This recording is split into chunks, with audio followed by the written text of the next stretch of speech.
중년의 삶 재미를 더하라. 나이가 들수록 우리는 종종 이렇게 말합니다. 이제는 조용히 살면 되지. 젊을 때처럼 무언가를 시작하기엔 늦었어. 지금은 아이들 뒷바라지도 벅찬데 내 삶은 다음에 생각하지 뭐. 하지만 정약용은 나이의 기준을 이렇게 바라봤습니다. 나이를 의지하는 자는 늙고 뜻을 의지하는 자는 늙지 않는다. 그의 말은 분명합니다. 여기서 말하는 늙음이란 몸이 아니라 마음의 방향입니다.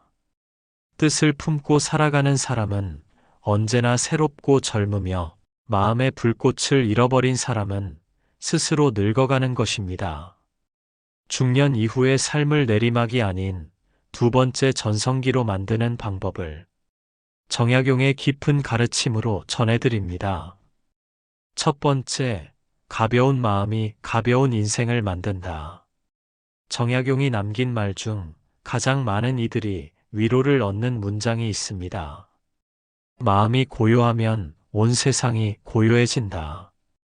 중년이 되면 가장 힘든 싸움은 세상과의 싸움이 아니라 마음과의 싸움입니다. 젊음의 욕심은 아직 남아있고 현실의 무게는 점점 커지고 후회와 미련은 마음 한구석을 눌러 앉습니다.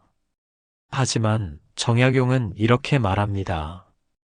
욕심을 비우면 마음이 맑아지고 마음이 맑아지면 삶이 보인다. 생활비에 대한 걱정, 자녀 교육의 부담, 직장과 인간관계에서의 소소한 상처들, 이 모든 고민은 마음을 흐리게 하는 먼지와 같습니다. 중년 이후의 행복은 먼지를 털어내듯 마음을 가볍게 만들어가는 과정입니다. 장자는 이런 말을 남겼습니다. 쓸데없는 걱정을 내려놓는 순간 사람은 비로소 자유로워진다. 마음을 가볍게 하지 않는 한 아무리 좋은 집, 좋은 사람, 좋은 직장도 행복을 주지 못합니다. 중년 이후 행복은 결국 마음의 무게를 덜어내는 일에서 시작됩니다. 두 번째, 욕심을 비우고 단순함을 회복하라. 단순함은 중년의 힘이다. 정약용은 단순한 삶을 동경했습니다. 유배지에서 그는 소박한 음식을 먹고 작은 방에서 공부하며 삶의 기쁨을 발견했습니다. 그는 이런 말을 남겼습니다. 복잡함은 마음을 어지럽히고 단순함은 마음을 편하게 한다. 중년 이후 복잡한 삶은 불안과 스트레스의 온상이 됩니다. 반대로 단순한 삶은 적은 비용으로 더 큰 평온을 가져다 줍니다. 정리된 집, 단순한 일정, 단순한 관계, 단순한 감정, 단순한 목표, 이 간단한 것들이 중년을 가장 부드럽고 평화롭게 하는 힘입니다. 노자는 이렇게 말했습니다. 덜어내면 채워지고 비우면 새로워진다. 비움이 삶을 가볍게 만들고 가벼움이 행복을 불러옵니다. 세 번째, 관계를 새롭게 정의하라. 많음보다 깊음이 더 중요하다. 정약용은 관계를 매우 신중하게 다뤘습니다. 그는 말합니다. 벗을 많이 두려워하지 말고 하나라도 참된 일을 곁에 두라. 중년이 되면 관계는 자연스럽게 줄어듭니다. 연락하던 사람들 중 절반은 멀어지고 절반은 더 멀어지고 진짜 가까운 몇 명만 남습니다. 이를 두려워할 필요 없습니다. 이것이 자연의 이치입니다. 공자는 말했습니다. 한 사람의 진심은 100사람의 거칠애보다 낫다. 중년 이후 인간관계는 수보다 밀도, 넓이보다 깊이, 화려함보다 진심이 필요합니다. 불필요한 관계를 정리하는 것은 중년 이후 가장 강력한 행복 전략입니다. 억지로 맞추는 사람, 항상 비교하는 사람, 나를 이용하는 사람, 부정적인 말만 하는 사람, 이런 관계는 인생에서 과감히 비워내야 합니다. 반대로 나를 웃게 해주는 사람, 내 말을 듣는 사람, 나를 존중하는 사람, 이들은 평생을 함께할 것입니다. 정약용은 친구를 이렇게 정의했습니다. 벗이란 마음의 추위를 녹여주는 사람이다. 중년 이후의 행복은 결국 누구와 함께 있느냐에서 결정됩니다. 네 번째, 몸을 관리하라. 건강이 있어야 인생이 재미있다. 정약용은 평생 자신의 건강을 연구했습니다. 그는 여러 병을 앓았지만 절대 몸 관리를 소홀히 하지 않았습니다. 그는 말했습니다. 몸은 마음을 담는 그릇이다. 그릇이 깨지면 뜻도 머물지 못한다. 중년 이후 재미를 누리는 사람들의 공통점이 있습니다. 바로 몸이 버티는 사람입니다. 건강이 없으면 재미도 행복도 즐거움도 의미가 없습니다. 허준은 동의보감에서 말했습니다. 몸이 고단하면 마음도 병들고 마음이 상하면 몸도 무너진다. 건강은 즐거운 삶의 기반입니다. 과음 줄이기, 하루 30분 걷기, 무리하지 않는 근력 운동, 규칙적인 수면, 체중 관리, 스트레스 회복 습관. 중년 이후 몸은 관리하는 만큼 젊어지고 방치하는 만큼 빠르게 늙습니다. 건강한 몸은 삶의 재미를 지키는 가장 강력한 무기입니다. 다섯 번째, 일은 줄이고 의미를 늘려라. 중년 이후의 일은 버티기 아닌 즐기기다. 정약용은 유배지에서도 책을 읽고 글을 쓰고 연구하며 이를 기쁨의 도구로 삼았습니다. 그는 말합니다. 사람은 쓰일 때 빛이 난다. 하지만 그는 힘든 일이 아닌 즐거운 일을 택했습니다. 중년 이후에는 생계를 위한 일보다 의미를 위한 일이 중요합니다. 노자는 말했습니다. 억지로 하는 일은 몸을 상하게 하고 즐거워서 하는 일은 마음을 살린다. 이제는 승진을 위해, 인정받기 위해, 뒤처지지 않기 위해 일하는 시대가 아닙니다. 이제는 내가 좋아서, 내가 편안해서, 의미가 있어서 일하는 시대입니다. 작게 벌어도 행복하게 일하는 것, 작게 일해도 꾸준히 일하는 것, 이것이 중년 이후의 일의 철학입니다. 여섯 번째, 새로운 배움을 멈추지 마라. 배우는 사람은 늙지 않는다. 정약용은 평생 학문을 놓지 않았습니다. 그는 말합니다. 배움이 멈추면 삶도 멈춘다. 중년 이후의 뇌는 새로운 자극을 받을 때 놀랍도록 젊어집니다. 왕양명은 말했습니다. 사람은 배우기를 멈추는 순간 늙기 시작한다. 나이는 중요하지 않습니다.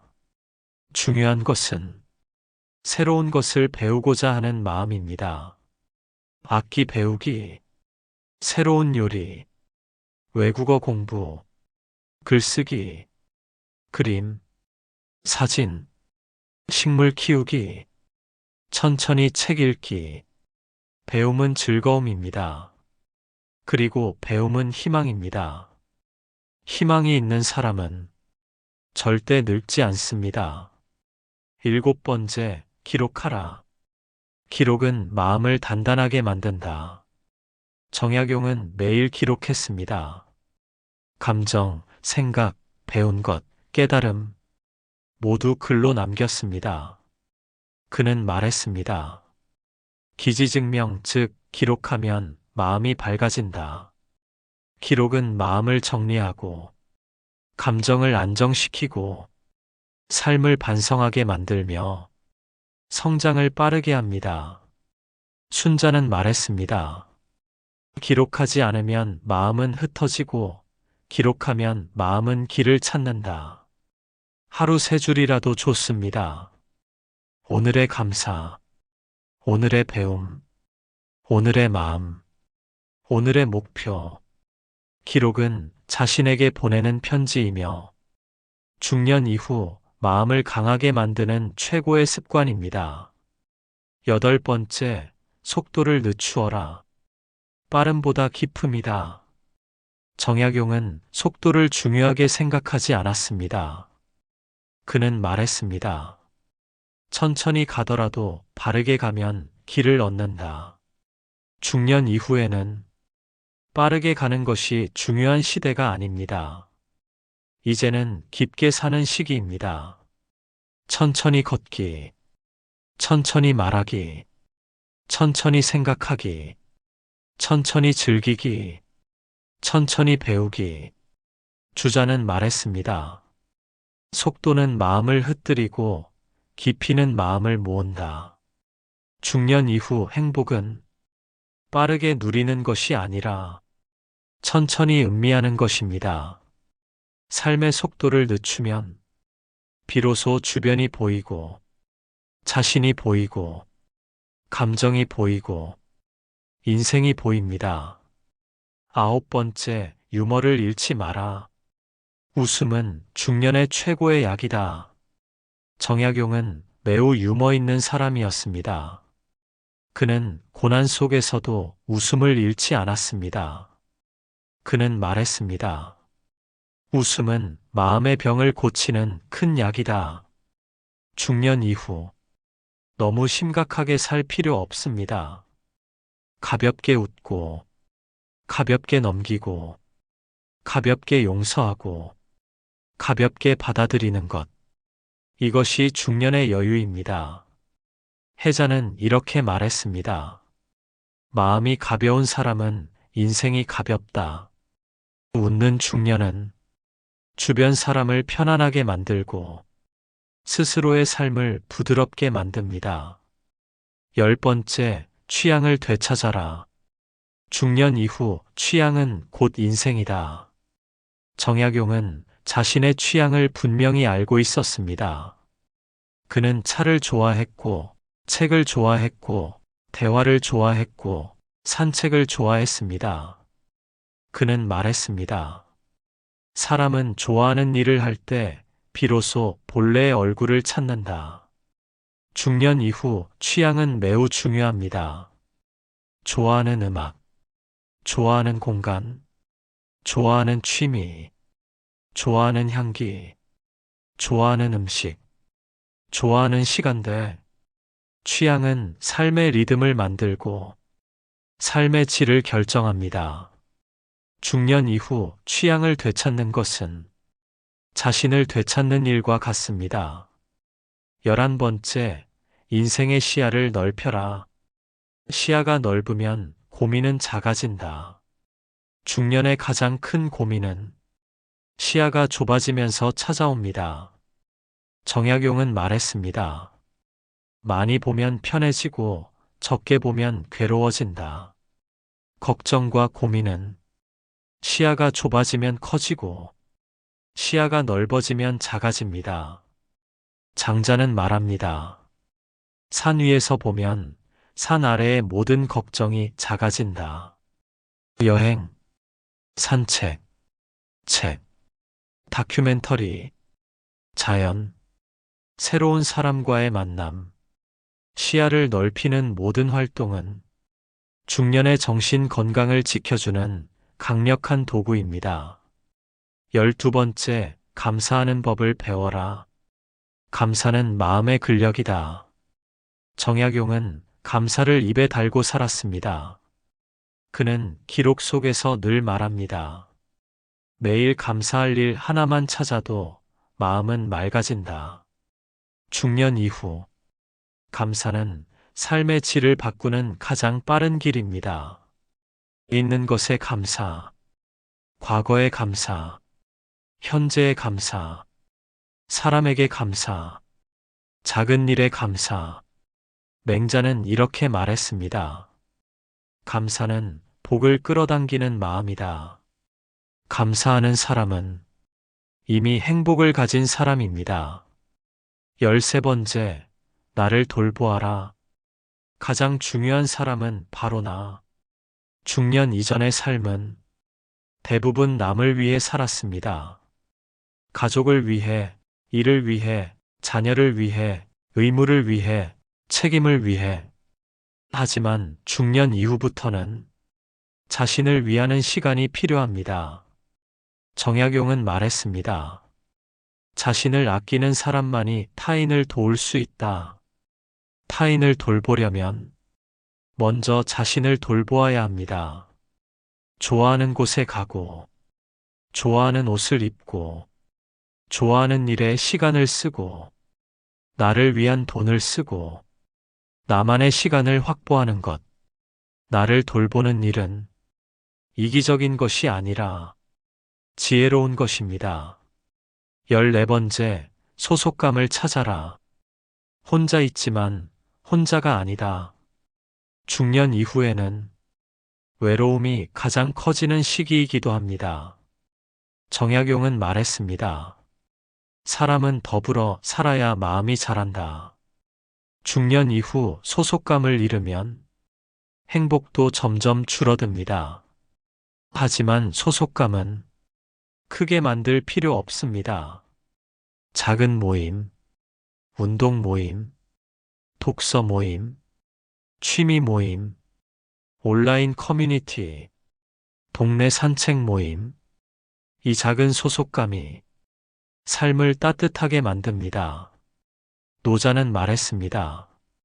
사람은 사람 속에서 자신을 발견한다. 따뜻한 관계는 인생의 후반전을 견디는 큰 힘입니다. 15번째, 인생의 가장 좋은 시기는 지금부터다. 정약용은 인생의 절정을 20대, 30대가 아니라 자신이 학문을 깊게 탐구하던 50대 이후라고 말했습니다. 그는 이렇게 남겼습니다. 나의 나날 중에 오늘이 가장 새롭다. 이 말은 우리 모두에게 주는 선물 같은 메시지입니다. 중년 이후의 삶은 쇠퇴가 아니라 개화입니다. 지혜가 꽃피고 여유가 자라고 자신을 이해하는 시간이 깊어지는 인생의 황금기입니다. 오늘 당신의 인생에 작은 빛이 되기를 바랍니다. 그러니 이렇게 말해봅시다.